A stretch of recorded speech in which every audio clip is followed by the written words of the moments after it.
I've got everything that I need to make stuff in front of me. Hey, it's Jay in the workshop today. Let me show you what I'm working on.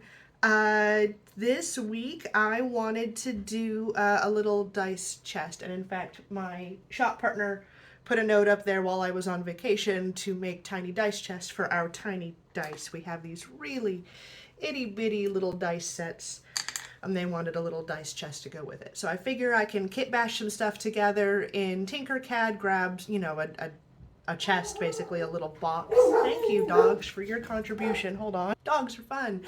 So I thought I could 3D print a little chest, a little hinged chest, maybe put a little magnet in there so that we can have a little chest container that I can easily 3D print for our tiny dice set. So we're going to work on that today. It's a little digital work, a little printing, a little assembly. We'll see how it goes. This is my intro song. Why don't you sing along? Hey, let's see what's up this week, Shop J-Dog. Alright, so rather than do a little movie magic, I'm going to show you our first prototype here. And I did print a hinge on there, and you can see it on the back end of this piece over here. The other hinge part, but it is obviously way too tiny, and then I broke the hinge when I was trying to assemble it in its way too tiny state. So obviously we already have some tweaks we need to do, but I definitely want to make sure it fits my tiny dice. Now, will it fit? It'll fit the teeny tiny dice, no problem, but these are the medium tiny dice. I have a lot of tiny dice, and it does kind of fit. Like, we can get our pieces in there, okay, and like it doesn't fit on the height of the box, but there's a curve in the lid here, so we should be able to get it to fit. But it's a tight fit, which is not the end of the world. But I think I do want to, well, one, get the hinge working, and two, maybe make it just a little bit bigger. So let's go ahead and switch back over to our design program, see if we can fix that hinge and increase the size of the box a little. Once again, loaded up into Tinkercad here, and here is our box file. Now, this is just a file I found on Thingiverse for a lidded chest, and I've resized it to our purposes. And then because this box file didn't have a hinge, I found a hinge file, and I've been editing it down to fit onto the box. So now I need to combine this hinge piece to this hinge piece to this, and then we're going to go ahead and load it up into the slicer so we can 3D print it, and we'll see if our next round works a little better. Round 2, fight! We gotta get this guy out of the printer here and take a look. Okay, and it looks like everything printed up, so let's get him off the plate and into the soak. Piece 1 into the bath, we'll get piece 2 into the bath and soak those supports right off. Alright, our print has had a good amount of time to soak, and now we get to pull off these supports and test whether or not that hinge, which definitely looks bigger and better now that I'm looking at it. Well, let's see if we can get it pieced together. So let me go ahead and pull these supports off. Too much stuff. You know what, if your desk doesn't look like this, are you really even working? Alright, so we have our old set with the little tiny dice in here, and that one's busted. Here is our new pieces, and usually if it's a good soak, I can kind of do this one-handed. I can hear the very decent amount of crunches here.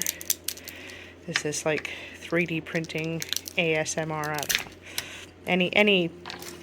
Any port in a storm. Okay, so that pulled off really pretty. Very nice, and you can see the hinge on the back there. And let's see if we can get this all unsupported now. Adrift, lost, alone, unsupported. And just like that. And that's why I like to give them a good long soak in that rubbing alcohol, because look at that, one-handed while holding a phone steady. Not a problem at all. So you can see this hinge piece here has a hollow in it. And this hinge piece here has the pin, so I am going to pause while I try and fit those two together. Just a moment.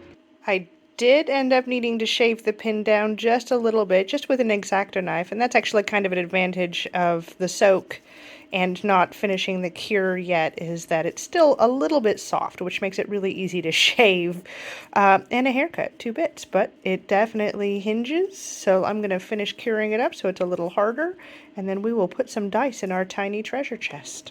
Alright, so now it's spent some time in the cure box, so it's a little more solid, and let's go ahead and reassemble it and see if our tiny dice fit. It should. It's a much bigger box, but that's the last step.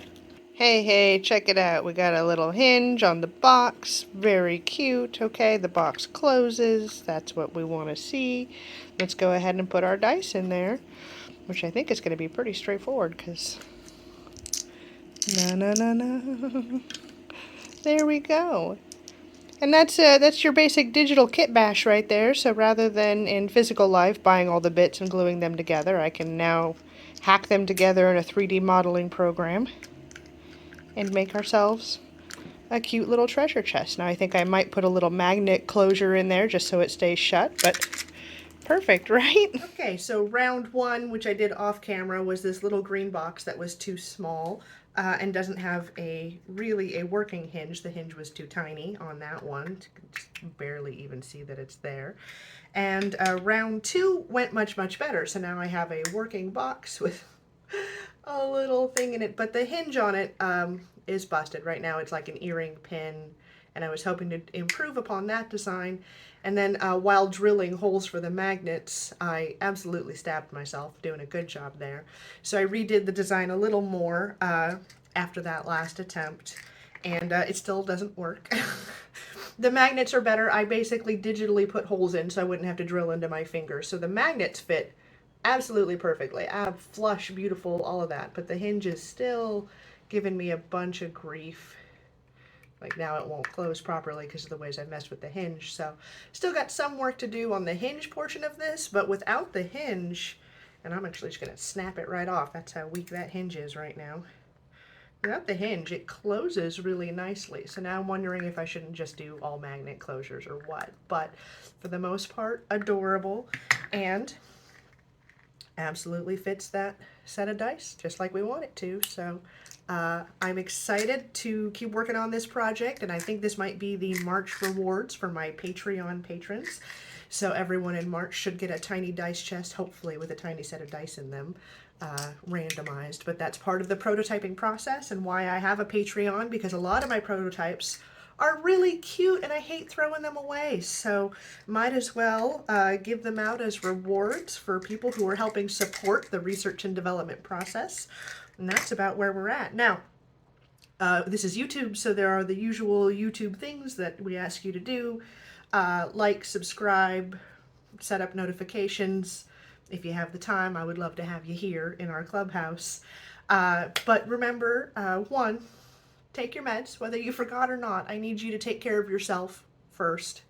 Take your meds. And then two, just remember, if we make nothing else, we just have to show up and make an effort, okay? That's all. Peace.